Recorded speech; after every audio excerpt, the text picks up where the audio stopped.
You're listening to Life with Herpes, and this is episode 30.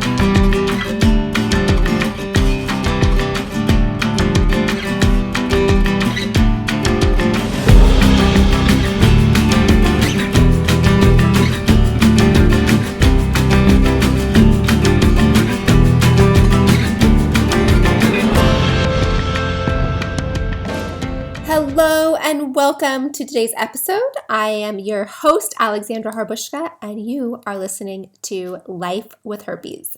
As always, I am absolutely touched and honored to be spending the time with you in your earbuds or in your car, wherever it is that you are going, or wherever it is you are in the world. I love seeing, we have a lot of people in England. I saw London. I'm seeing Russia. I'm seeing Canada. I'm seeing, I saw, Brazil. I was kept thinking of the word Belize, but no, Brazil. Australia. Gosh, I'm seeing all over the world. So it is so cool to know that the message about herpes is being spread. Since herpes is being spread, I'm glad the message is being spread as well.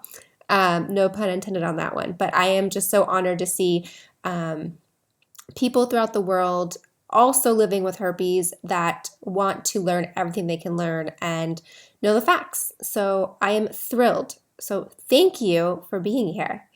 Before we get going, I want to talk about, have you joined our group? Have you joined our Life with Herpes group? It is free, but really what it's about is not feeling alone. I know what it feels like to have herpes, obviously. I have herpes just like you, and not being able to talk to anybody, or maybe the person you talk to doesn't have it, and you just don't know how to connect and learn. And this is really a community for you to do that. I have some free downloads. I have all sorts of stuff for you. And there's a Facebook group. So I am excited for you to join. Go on over to lifewithherpes.com and you can learn there.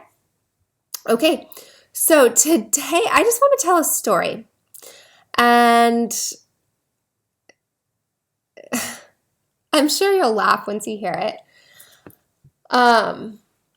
Because obviously we have herpes and we know how common it is and we know how easily it is to be transmitted.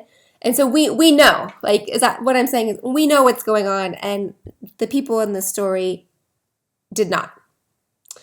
So I'm changing the names, and we'll call them Tom and Amy.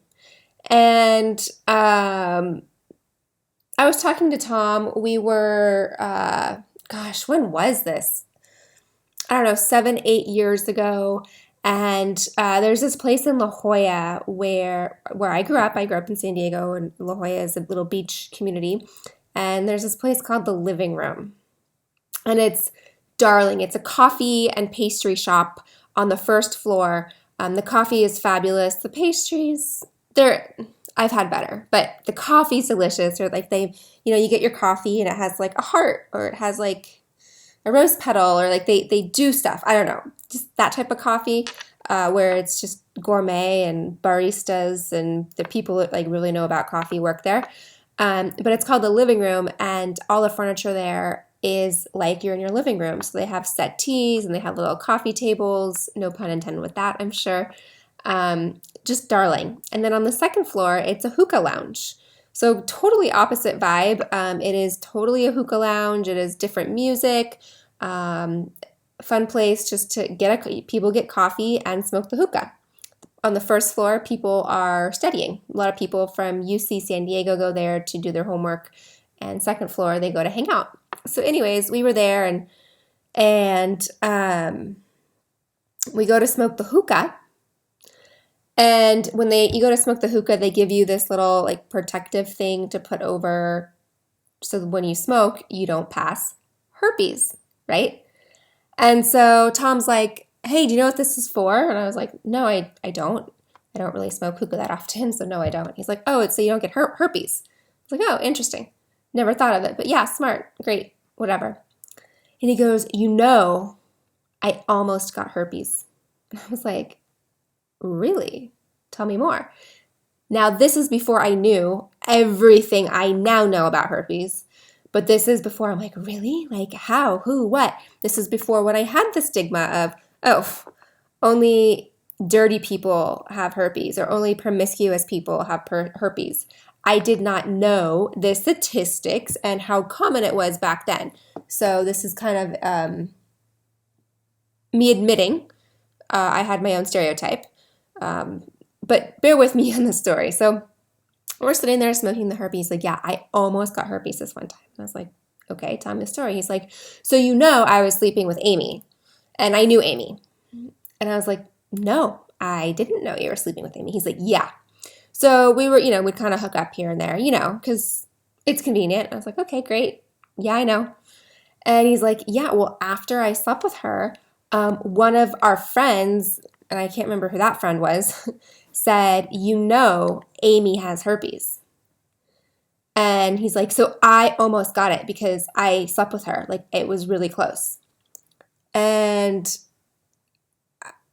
I said, well, how do you know you don't have it? He's like, well, I got tested and I continue to get tested and I got tested like all the time, so I know I don't have it now. I was like, oh, okay. So I remember hearing that story and I'm like, well, interesting, like just interesting, right? So as I'm telling the story now, years later, as I have herpes, the words that say I almost got herpes should really be associated with any time you have sex. Not just with, oh yeah, well, I hooked up with Amy who has herpes and I didn't know and I was so scared and I don't know why I did that and so yeah, now I think I have it. To opposed to I almost got herpes, it should be like every time I have sex, I have the chance of getting herpes, because now what I know, and now that I know how many people have it, you can transmit it without having an outbreak. I say this time and time again. 70% of the population, or 70% of the transmissions occur when there's no outbreak. 70%. So when Tom was with Amy, regardless of her having an outbreak or not, Tom exposed himself to contracting herpes, right? And I didn't know that you could pass it even without an outbreak, right? What else goes with I almost got herpes? So basically, anytime you have sex with somebody, that it's just, you risk the chance, right? So that whole I guess what I'm trying to say is I don't like the tone of it. Like you don't like the tone of something. Oh, I almost got herpes. It should be like, yeah, I have sex and I realize that I understand that I can get herpes. I didn't get it that time, but hey, I might get it next time. It should be more the tone. Yep, I don't know why I didn't get it, but I'll probably get it next time. And that's kind of what gets me. Maybe this is my own personal take on it. Maybe that's what it is. Maybe it's my own personality coming out and just being like, the time you almost got herpes is basically any time you hook up with somebody or sleep with somebody. The only time that I would say you're in the clear is if you know that you are in a 100% monogamous relationship and 100% sure that neither partner have herpes. They are both negative for HSV1 and HSV2. Not just genital herpes, but also oral herpes.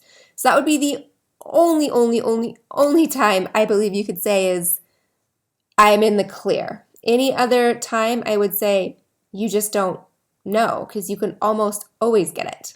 Obviously, the virus is spread pretty easily. The virus is promiscuous. I kind of like that. Rather than saying people that have herpes are promiscuous, let's say that the virus is promiscuous. It is really easy to pass, and that virus is ready to go at any time in any body and any host that will accept it. I like that, what I just came up with. The virus, herpes virus, is promiscuous. The virus itself is promiscuous, not the person that carries it. I love that. I love that quote. So yeah, I just want to tell that story, and it just kind of popped in my head the other day as I was, coming up, because I want to share personal stories, and I want to put my heart and soul into every episode. But I remember clearly smoking the hookah and Tom just being like, yeah, that one time I almost got herpes. And I look back and I just want to say to him, you mean every time you've slept with somebody, you almost got herpes, not the one time. Okay, guys, well, I hope you enjoyed. If you have not picked up the Crisis Toolkit, I would love for you to hop on over and check it out. Go to lifewithherpes.com.